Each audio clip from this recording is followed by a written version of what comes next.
तेज धूप, खाली सड़क और एक इंसान अपनी बहन के कंकाल को कंधे पर लिए चल रहा है। ये कहानी है ओडिशा जिले के कालाहांडी विलेज में रहने वाले 55 साल के एक आदिवासी आदमी जीतू मुंडा की।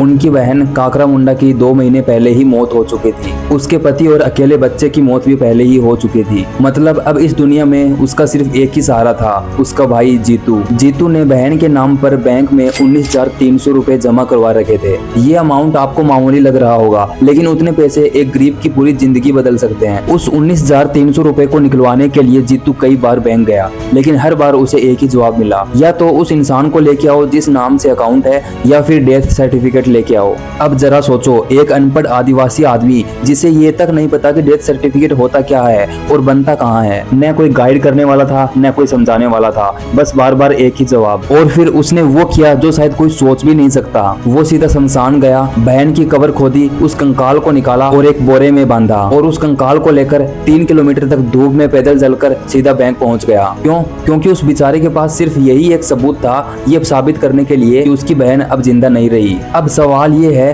कि उसे ऐसा करने पर आखिर मजबूर किसने किया? ग्रामीण बैंक बनाए ही इसलिए गए थे ताकि अनपढ़ आदिवासी और गरीब लोगों तक बैंकिंग पहुंच सके। लेकिन अगर वही सिस्टम अपने सबसे कमजोर इंसान को ये भी ना समझा पाए कि तहसील जाओ, सरपंच से मिलो और ये सर्टिफिकेट बनवा लो, तो फिर ये सिस्टम है किसके लिए? कभी कभी समस्या सिस्टम में नहीं होती, समस्या उस दूरी में होती है जो सिस्टम और इंसान के बीच बन जाती है।